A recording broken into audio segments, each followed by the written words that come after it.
Hello, Namaskar. This is Firstpost and you're watching Vantage with me, Palki Sharma.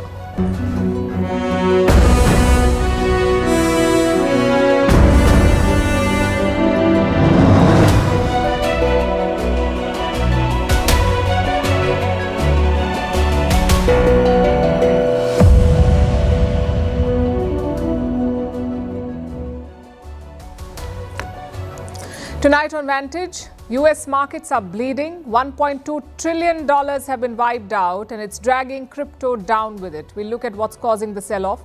Meanwhile, India is facing another headwind, a record trade deficit in the month of October. What is driving the gap and should we be worried?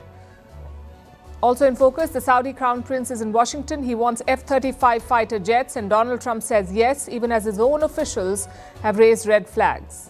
In Moscow, India's Foreign Minister S. Jaishankar lays the groundwork for President Putin's India visit.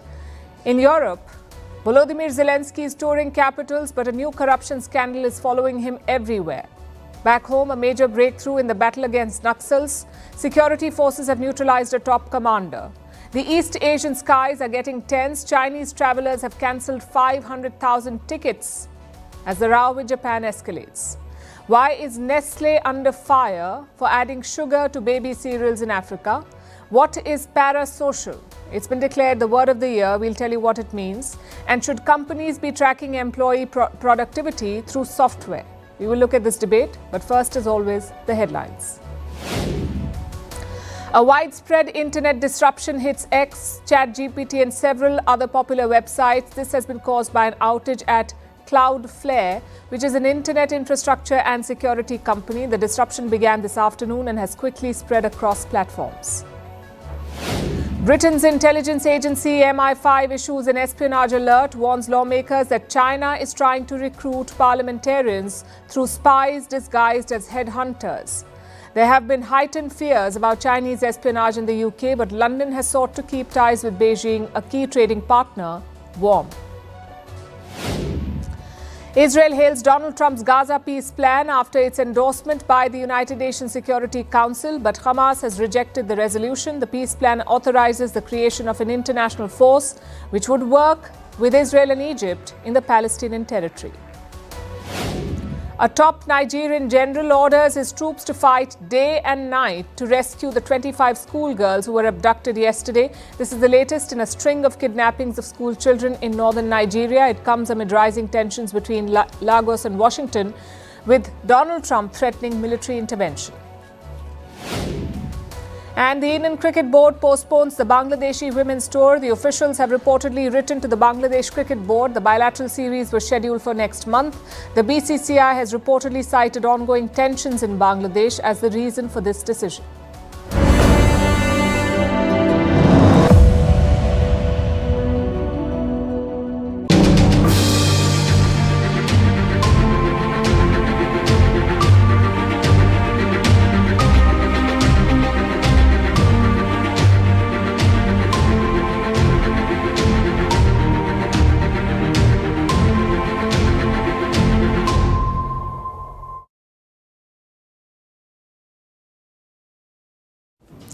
We begin tonight with the wipeout on Wall Street. More than $1.5 trillion have been erased in a matter of days. The US stock market is bleeding. This is not a glitch. This is a correction, and it is spilling over. Crypto has taken a punch. Crypto investors are suffering huge losses. We are talking about losses to the tune of $1 trillion. Tonight, we'll put together the numbers and try to make sense of this slide. And we'll start with the US stocks. The sell-off is accelerating. Wall Street opened in the red again today. Leading the fall are tech stocks. Names like Microsoft, Nvidia, AMD, Palantir, Oracle and Meta, which is the parent company of Facebook and Instagram. All these stocks are going south. Last week, these companies lost some $820 billion. These companies alone, $820 billion. This was the fall in their market value, and the loss is bigger than the GDP of many countries, so you can imagine the scale. And now crypto is on the same path. The shiniest name in the space is still Bitcoin, and Bitcoin has dropped by nearly 28%. It is now trading at its lowest level since April. Also, look at the broader crypto market. It has lost more than $1 trillion in just 6 weeks. That's a lot of money. and a massive blow to digital assets and their investors. What's worse, this is not an isolated dip, it is a broad retreat. Investors are junking anything they deem risky. And at this point, everything is under pressure, from conventional assets like stocks to digital currencies like crypto. But what has triggered this? What is driving the sell-off? The biggest factor is interest rates. No rate cuts are expected anytime soon, and that is making investors nervous. In the United States, the Federal Reserve regulates interest rates. They also call it the Fed. It is the American Central Bank. And a few weeks ago, the Fed was expected to cut rates. Investors had high hopes of a rate cut. They thought a rate cut would be announced before the end of this year. Reports said that the probability was as high as 70%, a 70% chance of a rate cut. But now it's down to 50%, a 50% probability of an interest rate cut by the US Federal Reserve. And why is that? Because of inflation. In the US, inflation is still high. It's back to 3%. Their inflation target is 2%. That's the target that the Federal Reserve sets. So 2% inflation would be ideal in America, according to them, but it continues to be higher. And that has reduced the chances of a rate cut. Again, it's simple economics. If you cut interest rates, loans become cheaper. More people borrow money. There's more money in circulation, and this pushes up inflation. So central banks tend to not cut rates when inflation is high. And the US Central Bank may do the same. They may defer the rate cuts. And this is what's making the markets jittery. That's the first reason. The second reason, and the more significant worry, is the AI bubble. There is no hiding from the fact there is a bubble in AI stocks. What does that mean? A bubble means the valuation is inflated. It doesn't match a company's earnings or its fundamentals. There is more hype than substance, and the risk is rising. And that's also the story of AI stocks. Their numbers do not add up. Even CEOs of top companies acknowledge this, like Sundar Pichai of Google. In a recent interview, he has issued a warning. Sundar Pichai said that if the AI bubble bursts, every company would be hit. I think no company is going to be immune, including us. We can look back at the internet right now. There was clearly a lot of excess investment, but none of us would question whether the internet was profound. I expect AI to be the same. So I think it's both rational and there are elements of irrationality through a moment like this. So even Google is sounding the alarm. Sundar Pichai says there is some irrationality in the AI rally. And this is not a small statement. It's a clear warning. When the CEO of a tech giant like Google says this, the rest of the market should take note. This is a warning sign that a bigger correction could be coming. So here's what investors must brace for. Choppy markets in the months ahead because the fundamentals are showing signs of weakness. Inflation is still high, spending is slowing, companies are pulling back on investment, and the job market is sending mixed signals. None of it inspires confidence. And until these numbers settle, the markets will keep swinging. They will be up one week, down the next week. Needless to say, this is not a normal phase. This is a stress test for stocks, for crypto, and for investors. The AI hype made things look easy, but now reality is catching up. This is a reset.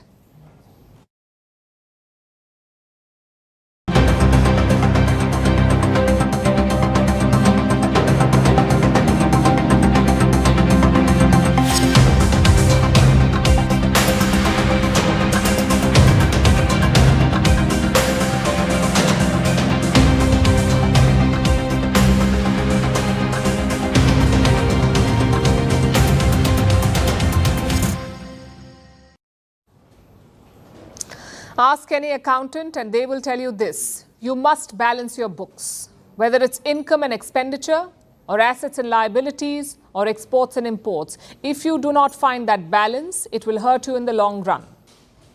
Tonight, we're focusing on India's books, specifically our trade. India's deficit widened in October. It set a new record. It stood at $41.6 billion last month. That's the highest it's ever been. And we'll tell you what's causing this problem. But first, some basics. What is a deficit? When you buy more from the world than you sell it, you have a deficit. In other words, when your imports exceed your exports. Say you export goods worth $80, but you import goods worth $100. The difference is $20, and that $20 is your deficit. India's deficit in October was $41.6 billion, meaning our imports exceeded our exports by that much, by $41.6 billion. Now let's put this number in context. In the month of September, India's deficit was $32 billion. Economists were expecting it to fall in October. From $32 billion, they expected it to fall to $28 billion. Instead, it rose to more than $41 billion. Obviously, the question is why? Why did the deficit rise, and that too to a record high? There are two main reasons for that. One is the festive demand for gold. Last month, India imported gold worth $14 billion. That's 200% up from October 2024, $14 billion worth of gold. This gold rush drove up India's overall imports. That's the first reason. Reason number two is US tariffs. President Donald Trump has imposed 50% tariffs on India. But India's competitors, other countries, face only 15 to 20% tariffs. So Indian goods with 50% tariffs are more expensive in the US. As a result, Indian trade has been hit. Our shipments to the US are down. They've fallen by 8.5% compared to last year. Now, if you combine these two reasons, the full picture emerges. Next question.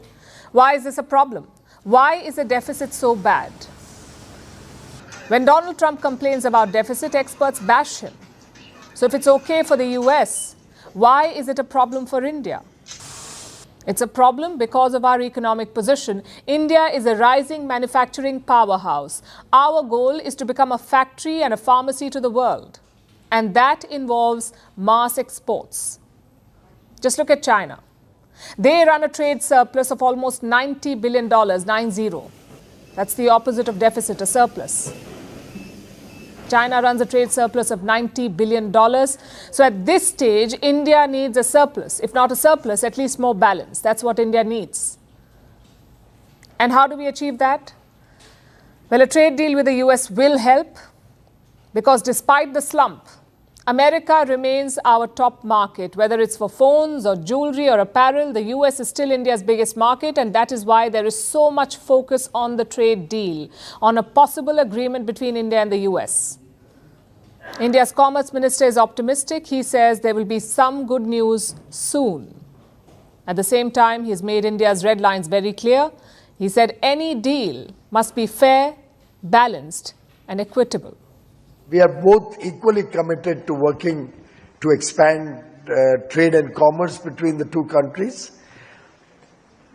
And when the deal becomes fair, equitable, balanced, you will hear good news. So where are the talks at? India has tried to be mindful of Donald Trump's concerns. For example, look at energy. Indian state firms are buying cooking gas from the US now. And that too for the first time ever. So New Delhi is making an effort to accommodate Trump. But the other side, not so much. Consider the issue of Indian students in the US. We're talking about a large community. There are some 300,000 Indian students in the United States, 3 lakh. Despite visa issues, enrollment is up. It is 10% higher than last year. Together, these students contribute $14 billion to the US economy. Imagine that, $14 billion every year just from Indian students. Yet no one talks about that. No one includes this contribution in the trade equation. All the focus is on the goods trade. And frankly, that's unfair. Indian student expenditure adds to the US economy through living costs, through research, through work. How can you ignore that from the trade equation? The fact is, trade in 2025 is not just containers on a ship. It is capital, it is people, it is technology as well. And any trade deal must account for that new reality.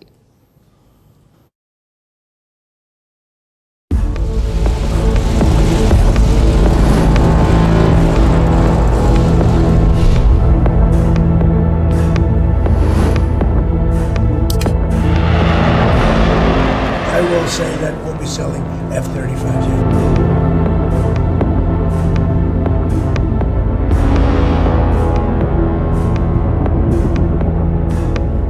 Yeah. $3 billion.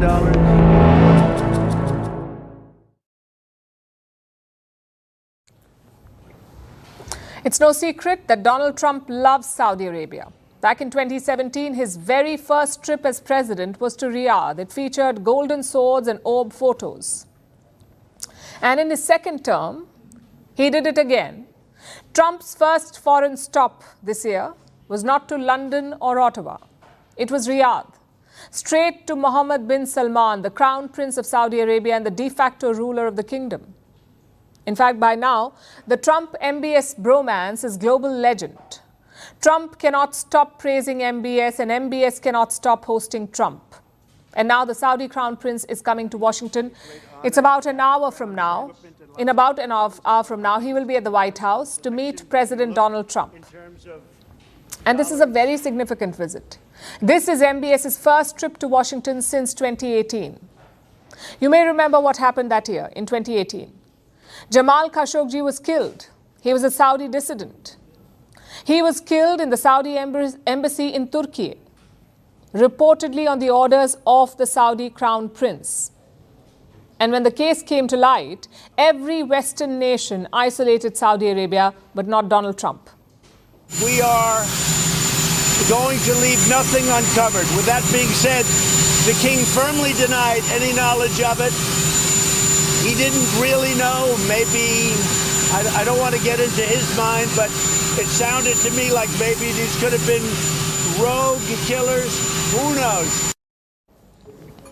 So the world treated MBS as a global pariah, but Donald Trump did not.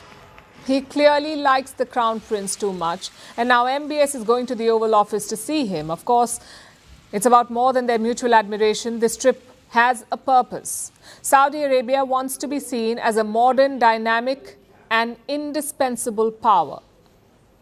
And for that, it needs the United States of America, specifically America's technology, America's nuclear expertise, America's fighter jets, and yes, America's political blessing. MBS needs all of it. Look at the items on his agenda.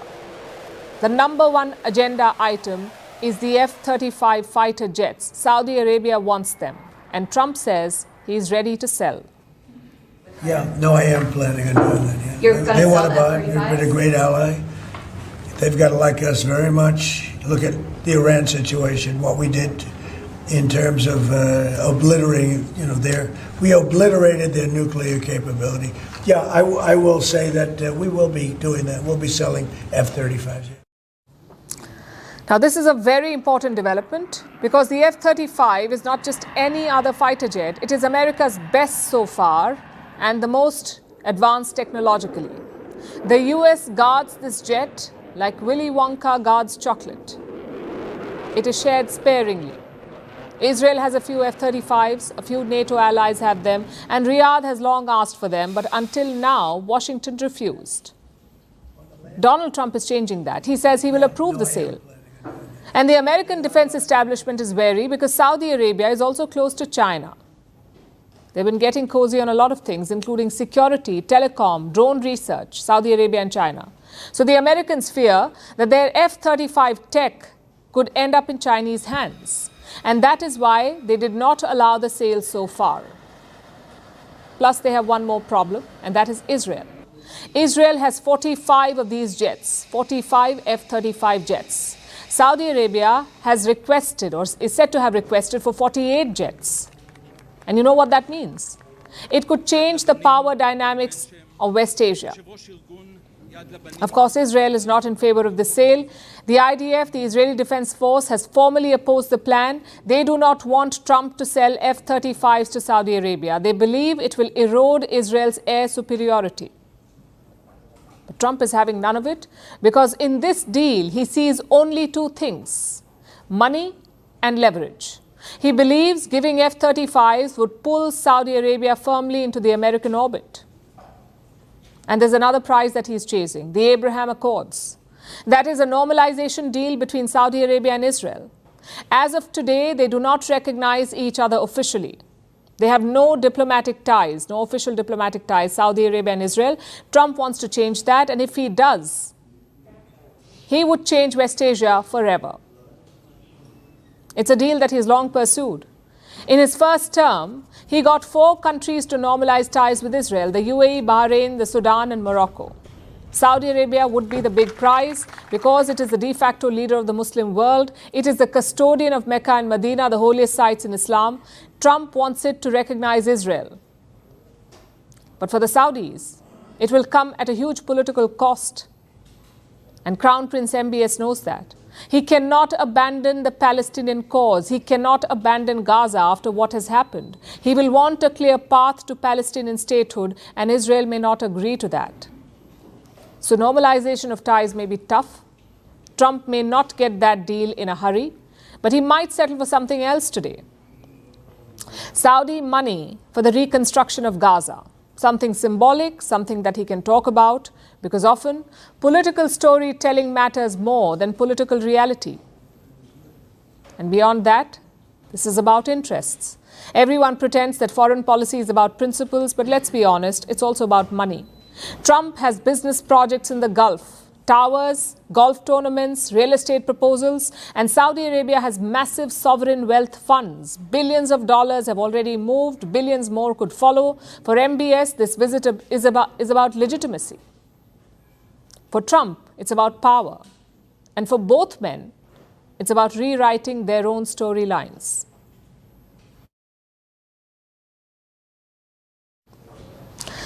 The countdown is on. Russian President Vladimir Putin is slated to visit India next month. Reports say it could happen in the first week of December. It's his first visit to India since the Ukraine war began. And it also comes amid growing pressure on India-Russia ties, mostly pressure from outside. So there's a lot of focus on this trip and a lot of efforts to make sure that it is successful. Foreign Minister S. Jaishankar is on one such mission. He is in Moscow for a 3-day visit. He landed on Monday. First, he met his Russian counterpart, that's Russian Foreign Minister Sergei Lavrov. Today, he took part in a meeting of the SCO, the Shanghai Cooperation Organization. And later, he met Russian President Vladimir Putin. Now, the SCO is basically a regional bloc in Eurasia. Today, Russia hosted a meeting of the SCO states, and Jaishankar used the occasion to put the spotlight on terrorism. Listen to this. We must never forget that the SCO was founded to combat the 3 evils of terrorism, separatism, and extremism.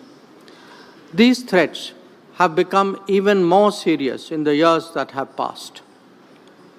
It is imperative that the world display zero tolerance towards terrorism in all its forms and manifestations. There can be no justification, no looking away, and no whitewashing. Security was a founding principle of the SCO. It's always been a crucial talking point at these summits. Plus, Pakistan was also in the room. Their foreign minister arrived in Moscow yesterday. He too attended the SCO meeting.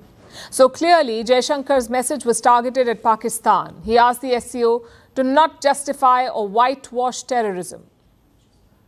That's the multilateral aspect of Jaishankar's trip to Moscow. But the bilateral part is arguably more important.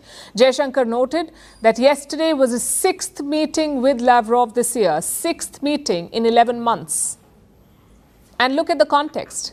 You have a US president who's asking India to abandon Russia.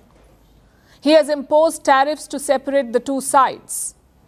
And yet the ties remain strong. It is proof of the depth and longevity of this relationship, India and Russia. And that's something that Jaishankar also pointed out. A number of bilateral agreements, initiatives, and projects are under discussion in various fields.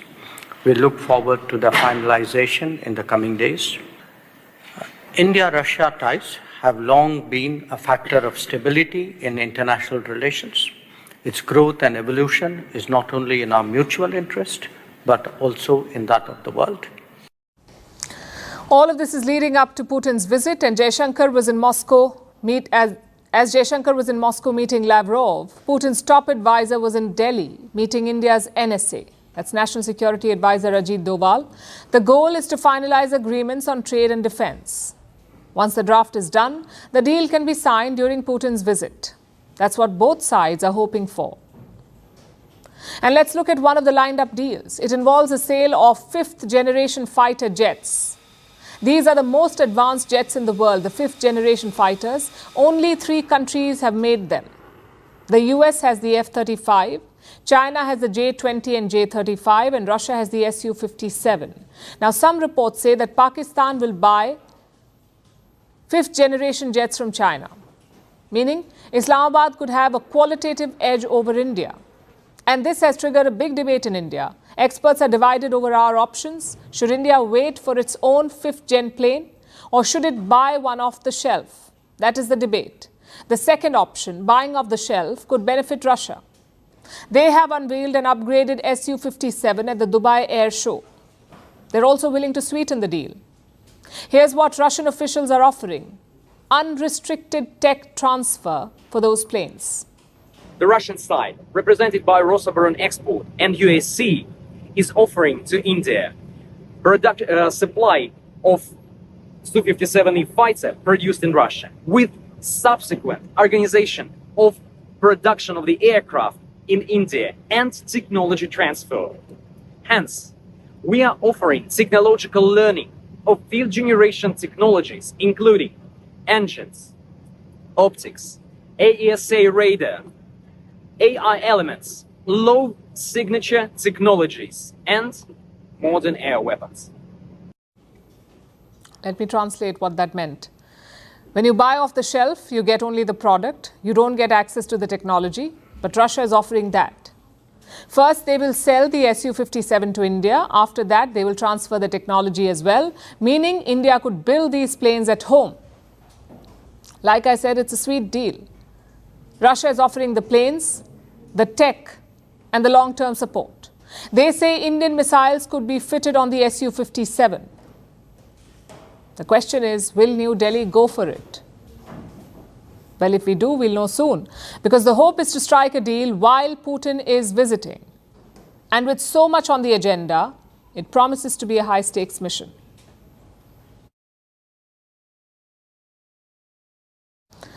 Our next story is from Europe, where the Ukrainian president is on a tour. Volodymyr Zelensky is visiting 3 countries, Greece, France, and Spain, and he has one mission: to shore up military and political support for Ukraine. In France, Zelensky has had some success. Paris has agreed to supply Kiev with 100 Rafale jets. But a corruption scandal in Ukraine has cast a shadow over this deal. We've told you about it on the show. The scandal involves members of President Zelensky's inner circle. Reports say they took kickbacks worth $100 million. It led to the sacking of 2 ministers, and it has prompted leaders in Europe to ask uncomfortable questions. Our next report has more. Zelensky is back in Europe. He's signing deals, securing aid, and landing fighter jets for Ukraine. In Paris, Zelensky has signed a big-ticket defense deal. French President Emmanuel Macron was there. When both sides announced Kiev will buy the Rafale fighter jets. The first thing is that Ukraine will be able to receive 100 Rafale F-4 aircraft, very powerful French radars, 8 air defense systems, SAMPT, 6 launchers each. But behind the handshakes, there's a shadow. A corruption scandal back home, one that's rattling Zelensky's inner circle and raising new questions about Ukraine's government. It centers on Ukraine's state nuclear agency. Investigators have uncovered a $100 million embezzlement scheme, secret deals, fake names, luxury villas, and even a golden toilet bowl, all built with public money. Some of the accused are close to Zelensky. His former business partner, Timur Mindich, fled the country hours before a raid. 2 ministers from Zelensky's cabinet have resigned. Others are under investigation. And the former deputy prime minister is named in court records. The case is serious. The president is trying to contain the fallout. He's called for swift punishment. His aides say he was floored by the scale of the theft. But critics say it's not enough. Because this isn't just about embezzlement. It's about what the government did when the probe began. Reports say Ukraine's leadership tried to weaken the anti-corruption agency when it first began investigating 15 months ago. That's before any names had come out. The government tried to strip the agency's powers. Public backlash stopped it. Why does this matter? Because Ukraine receives billions in international aid every year. That includes money from the European Union, the United States, and other partners. And that aid comes with expectations of transparency and accountability. Zelensky is now traveling across Europe. He just concluded talks in Greece. He's heading to Spain next. And the message is clear. He wants Europe to stay invested, financially, militarily, and politically. But some European leaders are feeling uneasy. Reports say Zelensky's image has taken a hit. His tight control over power is under scrutiny, and the scandal has opened old wounds about corruption in Ukraine. Zelensky's top aide, Andriy Yermak, hasn't been accused. But insiders say he centralized too much, that he gave the wrong people too much access. Meanwhile, the war continues. Russian strikes are increasing. Ukraine's defense lines are holding, but under strain. And while the Rafale deal with France is a show of support, Zelensky's bigger battle may now be political. This was meant to be a diplomatic breakthrough, but the headlines tell another story. Zelensky is trying to win over Europe, but the scandal back home won't stay silent. Not while ministers are resigning, not while billions in aid hang in the balance. As they say, trust, when broken, might be the hardest thing to rebuild.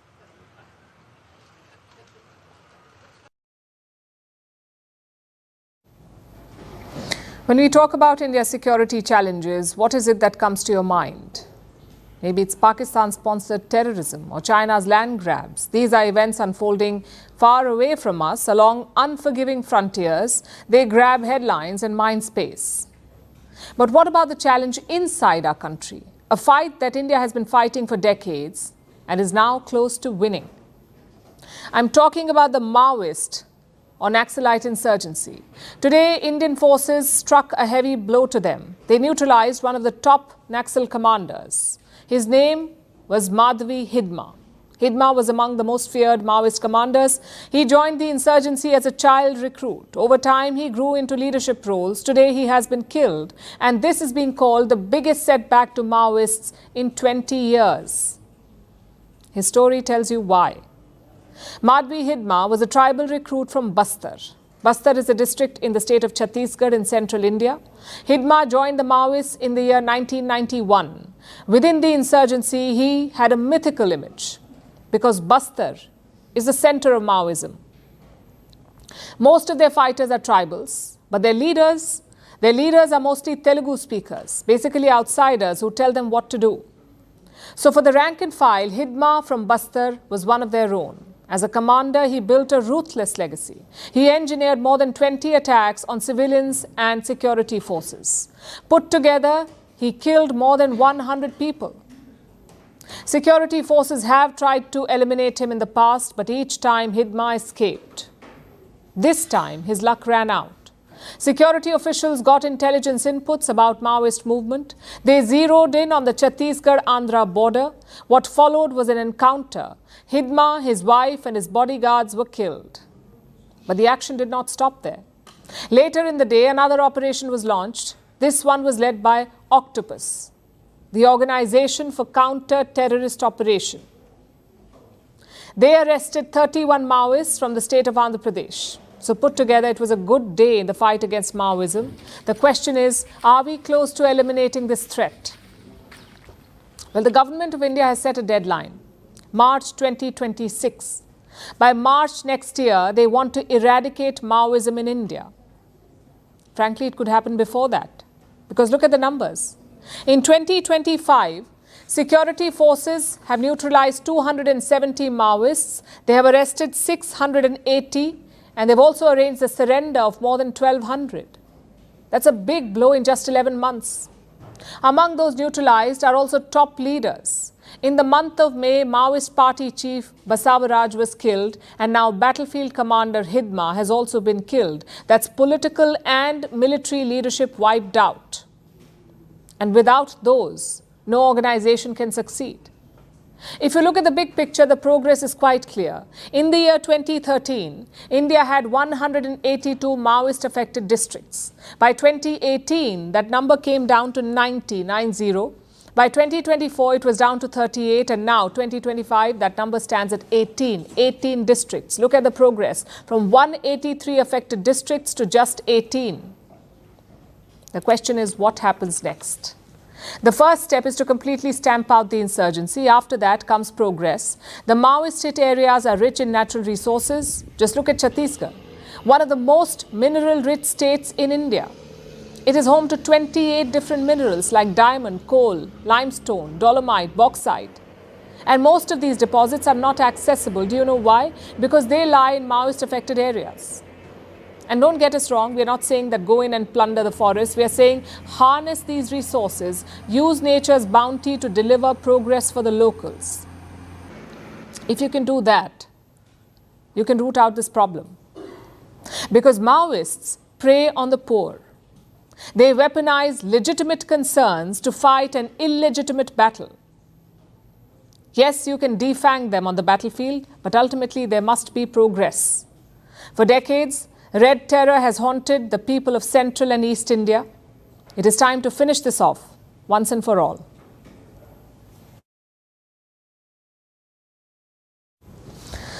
Our next story is about Nestle. It is the world's largest food company. It makes some of the most well-known products in the world. But tonight it is facing serious questions. And that is because of a new investigation. A report says Nestle sold baby cereals with added sugar. These products were sold in parts of Africa. They were meant for babies as young as 6 months. The lab tests found added sugar in most tested packets. But here's the thing. The same product in Europe had no added sugar. So 2 different standards for 2 different worlds. Nestle says the report is misleading and scientifically inaccurate.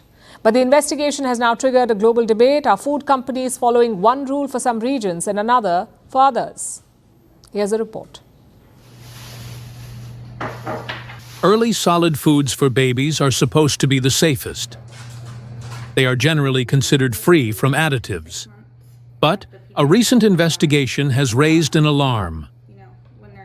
Some packaged baby cereals in Africa contain added sugar.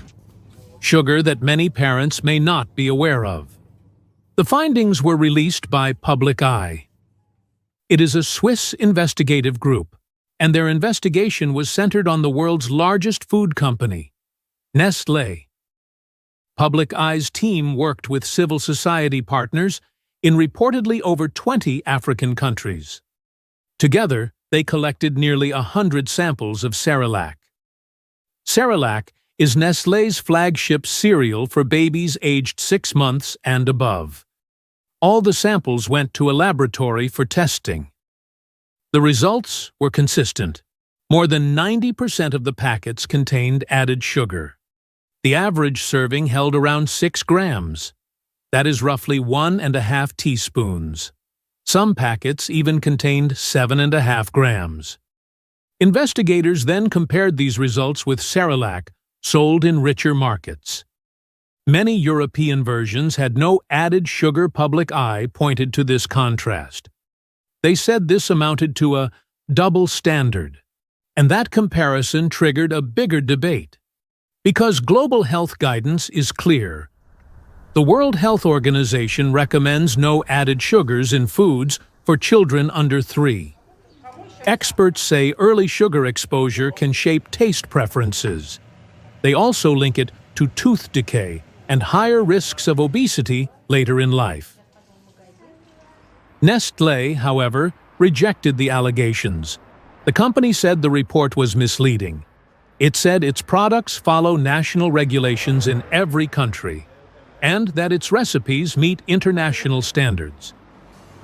Nestlé also said some of the sugar detected in tests comes from natural ingredients, including grains, milk, and fruit, and it announced a global shift to no added sugar Cerelac by the end of this year. But this is not the first time Nestlé has faced scrutiny over its nutrition practices. In April 2024, Public Eye reported that Nestlé added sugar to its baby foods sold in low-income countries, including India. But they were not included in the European markets. In 2015, Nestlé's favorite Maggi noodles were banned in India.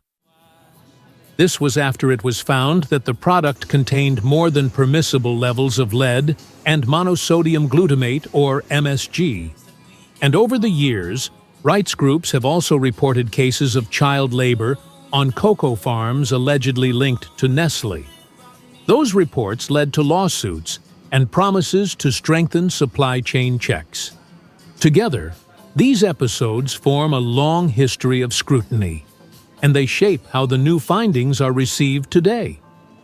The latest results land at a critical moment for many African countries. Obesity and diabetes are rising. Undernutrition remains widespread. Health experts call this the double burden of malnutrition.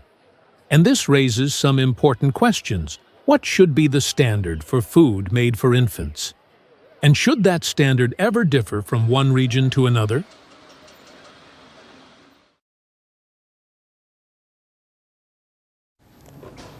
In East Asia, tensions are on the rise. It's China versus Japan.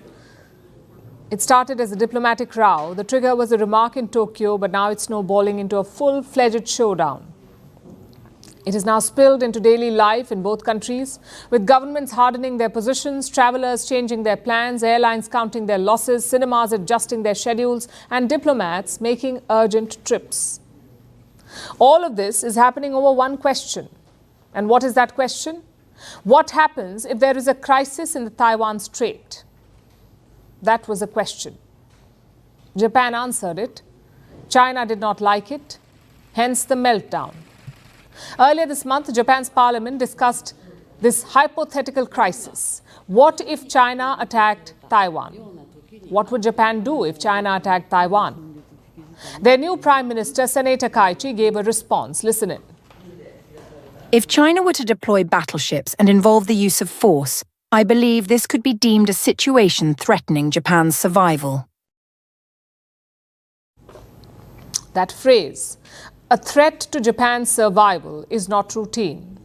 It is a legal term in Japan's security framework. It opens the door to Japan using force in extreme cases. So the remark carried a lot of weight, and it marked a clear shift. A shift in how openly Japanese leaders now speak about Taiwan. Beijing's response came quickly. It summoned the Japanese envoy. It demanded that Prime Minister Takaichi retract her remarks. They said her words violated the One China principle. Beijing said Tokyo was damaging bilateral ties. Today, senior officials from both sides met in Beijing. China says it has lodged, and I'm quoting, it has lodged a strong protest. Takaichi's fallacy seriously violated the basic norms of international law and international relations and seriously undermined the post-war international order. It seriously violates the One China principle and the spirit of the four political documents between China and Japan and fundamentally damages the political foundation of Sino-Japanese relations. Tokyo has pushed back against this, but it's also being careful. It says Takaichi's comments do not change Japan's official policy. And what is that policy? The One China policy. There's One China and its government is in Beijing. That is Japan's policy. It's been in place since 1972. But here's the catch. Japan also maintains working ties with Taiwan. Taiwan is self-governed with its own constitution, its own military, and its own currency. Its political status is complex. Most countries in the world do not recognize Taiwan as a separate nation. Japan, too, does not officially support Taiwan's independence, but it also opposes any change in the status quo by force. This balancing act has guided Japan for decades. So when Tokyo says nothing has changed, it means this balance still holds. But China is upset and it wants to make its displeasure felt. So it issued a travel warning against Japan. It told Chinese citizens to avoid traveling to Japan. Why? Because the remarks from Tokyo had created quote-unquote safety risks. That's what Beijing said. There are safety risks, so don't go to Japan. And the impact was immediate. Chinese airlines began offering full refunds. Chinese passengers cancelled their trips in large numbers. Reports say nearly 500,000 tickets, 500,000 tickets have been cancelled in just a few days. On some days, cancellations outnumbered new bookings by 27 times. And sure enough, Japan felt the blow. Because Chinese tourists are among their biggest spenders. Tourism and retail stocks in Tokyo fell sharply yesterday. In response, Japan issued its own safety advisory. It asked Japanese nationals to avoid large gatherings. It also told them to be on alert. And it raised a formal protest in Beijing today. It told China that the travel warning was excessive. But China refuses to budge. It has also postponed the release of 2 Japanese movies. It says the public sentiment has shifted. So one remark on Taiwan, and you have disruptions in travel and entertainment. It has also spilled into security signals. Their militaries are making aggressive moves. It's mostly posturing at this point, but none of this bodes well for the region. China flips every time a country mentions Taiwan. All because Xi Jinping has made it his personal political mission. He wants to control Taiwan. He's not ruled out the use of force if needed, and he won't entertain questions, even hypothetical ones.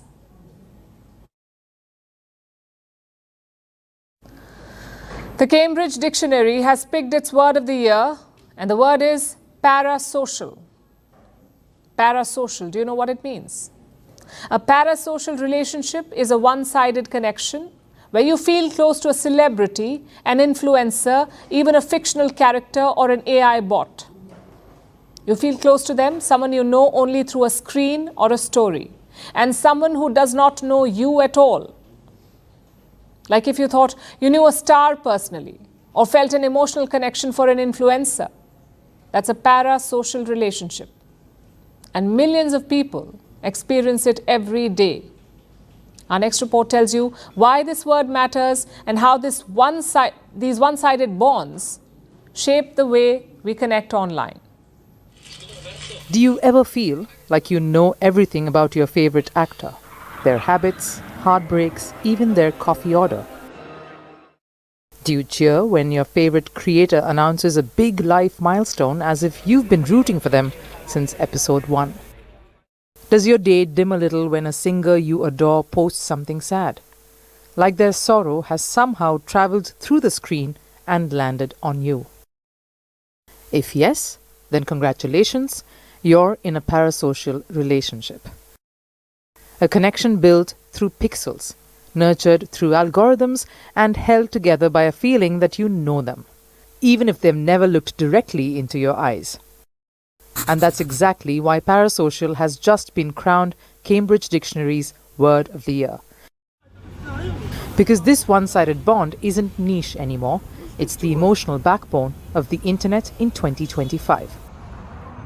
It is quietly shaping how we follow, feel, and form attachments in a world where everyone is accessible, yet no one is truly close. What does it mean? Here's the simplest version. A parasocial relationship is when you feel close to someone who does not know you exist. That could be a pop star, a podcast host, an influencer, or increasingly an AI chatbot. Parasocial isn't obsession. It isn't stalking. It isn't even necessarily unhealthy. It's the feeling that this person in your screen gets you. Now, parasocial sounds like one of those freshly minted Gen Z terms. But the truth is more academic and goes back decades. It originated in 1956. This is when 2 sociologists, Donald Horton and Richard Wohl, looked at television and how it impacts people. They realized people were forming emotional bonds with the people on the screen, that too, one-sided ones. Researchers say parasocial bonds form because the parasocial figure offers something irresistible. That is undivided attention. Your favorite podcaster never interrupts you. Your favorite creator never forgets your birthday. Your favorite AI never ghosts your message. The people in your life do. And so the relationship, though one-sided, feels consistent, comforting, and controlled. But that isn't always a good thing. Experts warn that parasocial relationships can create unrealistic expectations and blur boundaries. It could lead to obsessive loyalty. If you've ever seen a fan melt down in the comments because an influencer didn't post for a day, you've seen parasocial drift into parasocial delulu. And with AI, things get even stranger. People confide in chatbots, some flirt with them, some treat them as therapists. In 2025, the line between human and not human is blurry enough that parasocial applies to both. Also, parasocial isn't the only one. There are a lot of runners-up in this race. For example, Slop, which is the wave of low-effort, mass-produced AI content flooding your feeds like digital dandruff. Or Memify, the art of turning anything and everything into a meme. Or Delulu, the affectionate shorthand for delusional, except now used as a personality trait. So there were some top contenders, but parasocial sums it up best. We have never been more connected to people who don't know us. That's the modern reality of 2025, and parasocial describes it in one word.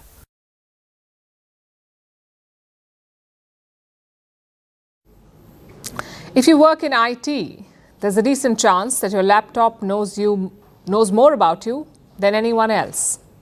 It knows when you logged in, it knows when you drifted off, it knows when you opened Excel, and also when you minimized Excel to watch a YouTube video. But what happens when your company uses the same laptop to track you? Take Cognizant, for example. Reports suggest it wants to track the productivity of its employees. And how will it do that? Through a new software. It will track employee behavior on their devices. And this is how the system supposedly works. If there is no keyboard or mouse activity for over 5 minutes, employees are declared idle. If it remains inactive for 15 minutes, the employee is marked away from desk. The dashboard shows when a user is logged in, it shows when apps are open and how much time is spent on different tasks, which means the company can create a minute-by-minute picture of a typical work day. It can tell what the employee is doing every single moment. Reports say this new system is being gradually rolled out. It will be introduced from team to team, and this has made some employees uneasy. Now, we must add here that Cognizant has denied using this software. But this story is not about Cognizant. It's also not the only company caught up in this debate. Several IT firms are said to be using tools like this. Take Microsoft, for example, Microsoft Teams. It is what most companies use for communication. And Microsoft Teams is planning an update that will reflect the location of the employee.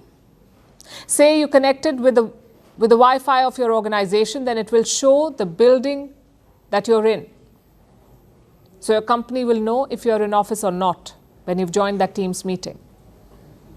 And companies insist that this is not about policing employees. They argue it's about understanding how work gets done. You see, remote work has become the norm these days. Some employees are working from home at all times. So companies say they must find the bottlenecks. They must reduce wasted time and build better processes. Fair enough. But employees, unsurprisingly, do not see it that way. They see a dashboard. They see metrics. They see a system that knows exactly how long they spent on apps, but not how complex the problem they solved was. So employees fear that this data could become tomorrow's performance appraisal. Now, it appears that both sides have a valid argument, but here's the problem. Measuring activity is not the same as measuring work. Sending 20 emails instead of 1 is not productivity. Opening and closing files is not productivity. Fidgeting with your mouse so that you do not get marked idle is definitely not productivity. The modern workplace seems to reward the appearance of work rather than the work itself. The spotlight often does not belong to the best performers, it belongs to the busiest ones. Also, there's another problem with tracking tools. Once data exists, someone will try to optimize it. If a dashboard shows idle time, the leadership will ask why. This is how micromanagement becomes institutionalized. It's like putting a fitness tracker on a hamster. Eventually, someone will ask the hamster to run faster. But the fact is, it doesn't matter how much you work. What matters is the outcome. You can send one brilliant email that solves a complex problem or 20 mediocre ones that create 20 more problems. You can spend 3 hours deeply thinking through a solution or 8 hours producing constant activity. When companies focus on output instead of outcome, they miss the point of modern work. So as tools grow smarter and workplaces grow more digital, here's the looming question. Do companies want employees who perform for dashboards or employees who perform for results? Because one leads to busyness, the other leads to brilliance. And no software can seem to tell the difference.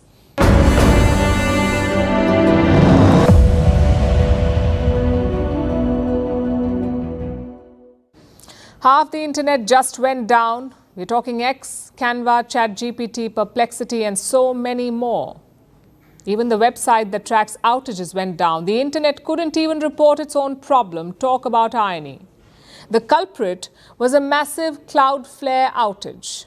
This is the company that keeps websites fast, safe, and most importantly, online. So when Cloudflare went down, half the internet went down with it, like a domino digital effect. But of course, netizens did not slow down. In fact, hashtag Twitter down was ironically trending on X itself. Take a look.